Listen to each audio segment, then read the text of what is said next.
Welcome back to MainFuel Studio. In Chapter 2 of the Kite Runner, we dive deeper into Amir's childhood and meet Hassan, his loyal friend. Let's see how their bond begins.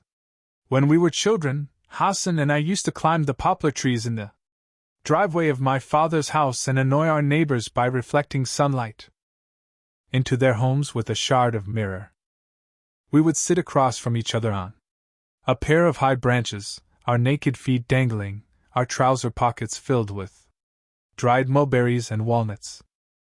We took turns with the mirror as we ate mulberries, pelted each other with them, giggling, laughing.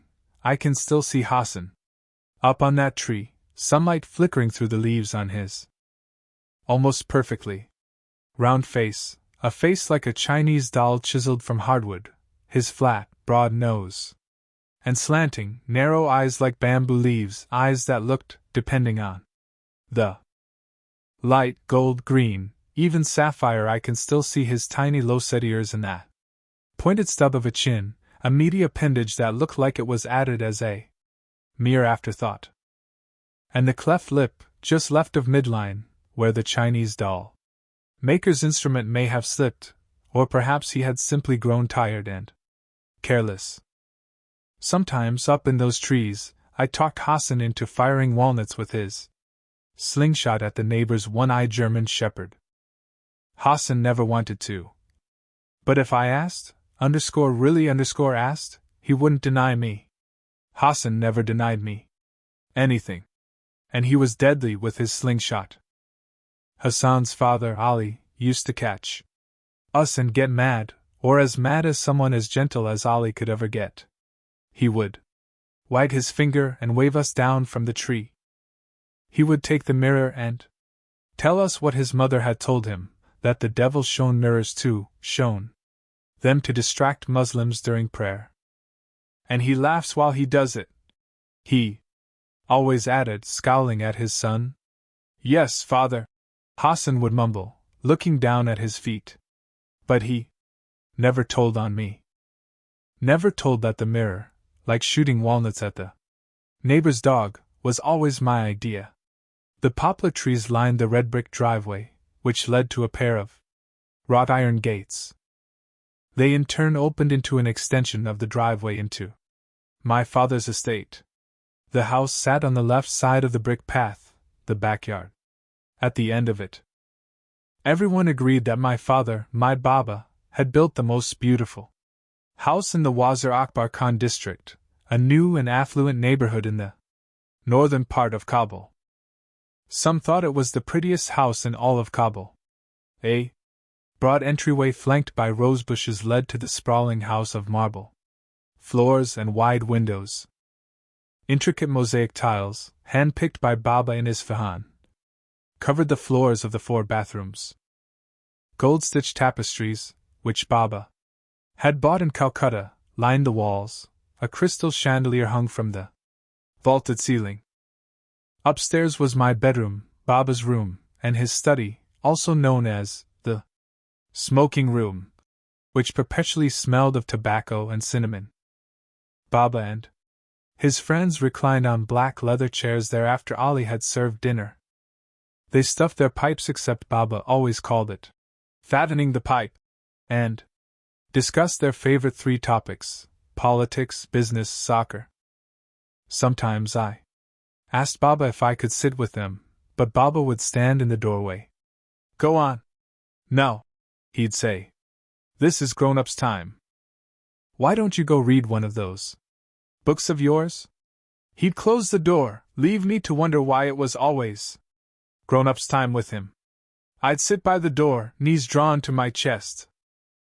Sometimes I sat there for an hour, sometimes 2, listening to their laughter, their chatter. The living room downstairs had a curved wall with custom-built cabinets. Inside sat framed family pictures, an old, grainy photo of my grandfather and King Nadir Shah taken in 1931, 2 years before the king's assassination. They are standing over a dead deer, dressed in knee-high boots, rifles slung over their shoulders. There was a picture of my parents' wedding night, Baba dashing in his black suit and my mother a smiling young princess in white. Here was Baba and his best friend and business partner, Rahim Khan, standing outside our house. Neither one smiling. I am a baby in that photograph and Baba is holding me, looking tired and grim. I'm in his arms, but it's Rahim Khan's pinky. My fingers are curled around. The curved wall led into the dining room, at the center of which was a mahogany table that could easily sit 30 guests in, given my father's taste. For extravagant parties, it did just that almost every week. On the other end of the dining room was a tall marble fireplace, always lit by the orange glow of a fire. In the winter time, a large sliding glass door opened into a semicircular terrace that overlooked 2 acres of backyard and rows of cherry trees. Baba and Ali had planted a small vegetable garden along the eastern wall, tomatoes, mint, peppers, and a row of corn that never really took. Hassan and I used to call it the wall of ailing corn. On the south end of the garden, in the shadows of a loquat tree, was the servants' home, a modest little mud hut where Hassan lived with his father. It was there, in that little shack, that Hassan was born in the winter of 1964, just 1 year after my mother died giving birth to me. In the 18 years that I lived in that house, I stepped into Hassan and Ali's quarters only a handful of times. When the sun dropped low behind the hills, and we were done playing for the day, Hassan and I parted ways. I went past the rose bushes to Baba's mansion, Hassan to the mud shack where he had been born, where he'd lived his entire life. I remember it was spare, clean, dimly lit by a pair of kerosene lamps. There were 2 mattresses on opposite sides of the room, a worn Harati rug with frayed edges in between, a 3-legged stool, and a wooden table in the corner where Hassan did his drawings. The walls stood bare, save for a single tapestry with sewn-in beads forming the words _Aliyu Akbar _. Baba had bought it for Ali on one of his trips to Mashhad. It was in that small shack that Hassan's mother, Sanabar, gave birth to him one cold winter day in 1964. While my mother hemorrhaged to death during childbirth, Hassan lost his less than a week after he was born. Lost her to a fate most Afghans considered far worse than death. She ran off with a clan of traveling singers and dancers. Hassan never talked about his mother, as if she'd never existed. I always wondered if he dreamed about her, about what she looked like, where she was. I wondered if he longed to meet her. Did he ache for her, the way I ached for the mother I had never met? One day, we were walking from my father's house to Cinema Zainab for a new Iranian movie, taking the shortcut through the military barracks near Istiklal Middle School. Baba had forbidden us to take that shortcut, but he was in Pakistan with Rahim Khan at the time. We hopped the fence that surrounded the barracks, skipped over a little creek, and broke into the open dirt field where old, abandoned tanks collected dust. A group of soldiers huddled in the shade of one of those tanks, smoking cigarettes and playing cards. One of them saw us, elbowed the guy next to him, and called Hassan. "Hey you," he said. "I know you." We had never seen him before. He was a squatly man with a shaved head and black stubble on his face. The way he grinned at us, leered, scared me. "Just keep walking," I muttered to Hassan. "You, the Hazara! Look at me when I'm talking to you," the soldier barked. He handed his cigarette to the guy next to him, made a circle with the thumb and index finger of one hand, poked the middle finger of his other hand through the circle, poked it in and out. In and out. "I knew your mother, did you know that? I knew her real good.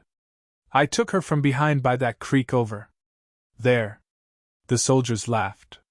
One of them made a squealing sound. I told Hassan to keep walking, keep walking. What a tight little sugary cunt she had. the soldier was saying, shaking hands with the others, grinning.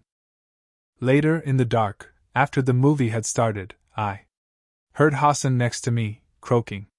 Tears were sliding down his cheeks. I reached across my seat, slung my arm around him, pulled him close. He rested, his head on my shoulder. He took you for someone else, I whispered. He took you for someone else. I'm told no one was really surprised when Sanabria eloped.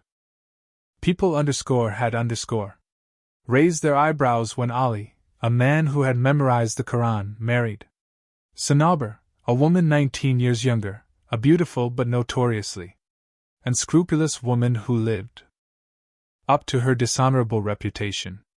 Like Ali, she was a Shura Muslim and an ethnic Hazara. She was also his first cousin and, therefore, a natural choice for a spouse. But beyond those similarities, Ali and Sanabria had little in common, least of all their respective appearances. While Sanabria's brilliant green eyes and impish face had, rumor has it, tempted countless men into sin, Ali had a congenital paralysis of his lower facial muscles. A condition that rendered him unable to smile and left him perpetually grim-faced. It was an odd thing to see the stone-faced Ali happy, or sad, because only his slanted brown eyes glinted with a smile or welled with sorrow. People say that eyes are windows to the soul. Never was that more true than with Ali, who could only reveal himself through his eyes. I have heard that Sanabria's suggestive stride and oscillating hips sent men to reveries of infidelity. But polio had left Ali with a twisted, atrophied right leg that was sallow skin over bone with little in between except a paper-thin layer of muscle.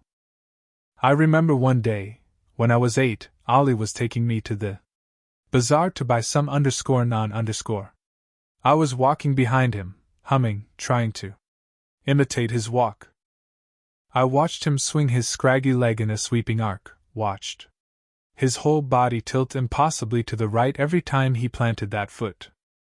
It seemed a minor miracle he didn't tip over with each step. When I tried it, I almost fell into the gutter. That got me giggling.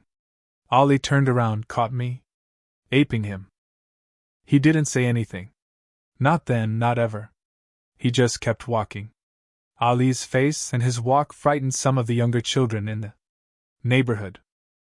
But the real trouble was with the older kids.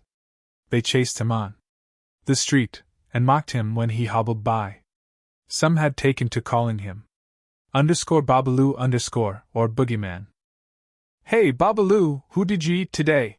They barked to a chorus of laughter. Who did you eat, you flat-nosed Babaloo?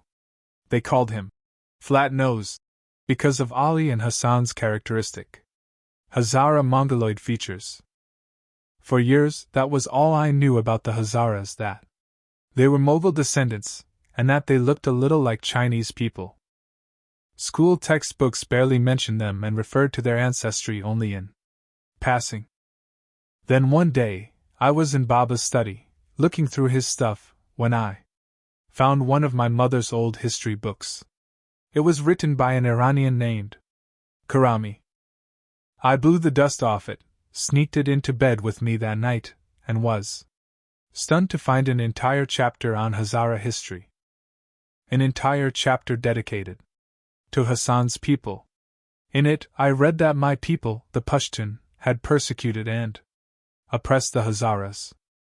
It said the Hazaras had tried to rise against the Pashtun in the 19th century, but the Pashtun had quelled them with unspeakable violence. The book said that my people had killed the Hazaras, driven them from their lands, burned their homes, and sold their women. The book said part of the reason Pashtun had oppressed the Hazaras was that Pashtun were Sunni Muslims, while Hazaras were Shura. The book said a lot of things I didn't know. Things my teachers hadn't mentioned. Things Baba hadn't mentioned either. It also said some things I didn't know, like that people called Hazaras _mice eating, flat-nosed, load-carrying donkeys _. I had heard some of the kids in the neighborhood yell those names to Hassan. The following week, after class, I showed the book to my teacher and pointed to the chapter on the Hazaras. He skimmed through a couple of pages, snickered, handed the book back. "That's the one thing Shure people do well," he said, picking up his papers, "passing themselves as martyrs." He wrinkled his nose when he said the word Shure, like it was some kind of disease.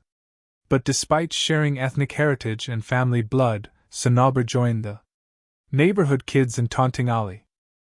I have heard that she made no secret of her disdain for his appearance. "This is a husband?" she would sneer.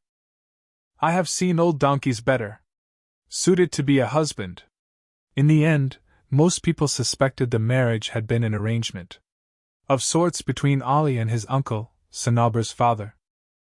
They said Ali had married his cousin to help restore some honor to his uncle's blemished name, even though Ali, who had been orphaned at the age of 5, had no worldly possessions or inheritance to speak of. Ali never retaliated against any of his tormentors, I suppose partly because he could never catch them with that twisted leg dragging behind him, but mostly because Ali was immune to the insults of his assailants. He had found his joy, his antidote, the moment Sanabra had given birth to Hassan. It had been a simple enough affair. No obstetricians, no anesthesiologists, no fancy monitoring devices. Just Sanabra lying on a stained, naked mattress with Ali, and a midwife helping her. She hadn't needed much help at all, because even in birth, Hassan was true to his nature. He was incapable of hurting anyone. A few grunts, a couple of pushes, and out came Hassan. Out he came smiling. As confided to a neighbor's servant by the garrulous midwife, who had then in turn told anyone who would listen, Sanabra had taken one glance at the baby in Ali's arms, seen the cleft lip, and barked a bitter laughter. "There," she had said. "Now you have your own idiot child to do all your smiling for you." She had refused to even hold Hassan, and just 5 days later, she was gone. Baba hired the same nursing woman who had fed me to nurse Hassan. Ali told us she was a blue-eyed Hazara woman from Bamiyan, the city of the giant Buddha statues. "What a sweet singing voice she had," he used to say to us. What did she sing? Hassan and I always asked, though we already knew. Ali had told us countless times. We just wanted to hear Ali sing. He'd clear his throat and begin, "On a high mountain I stood, and cried. The name of Ali, Lion of God, O Ali, Lion of God, King of men, bring joy to our sorrowful hearts." Then he would remind us that there was a brotherhood between people who had fed from the same breast, a kinship that not even time could break. Hassan and I fed from the same breasts. We took our first steps on the same lawn in the same yard.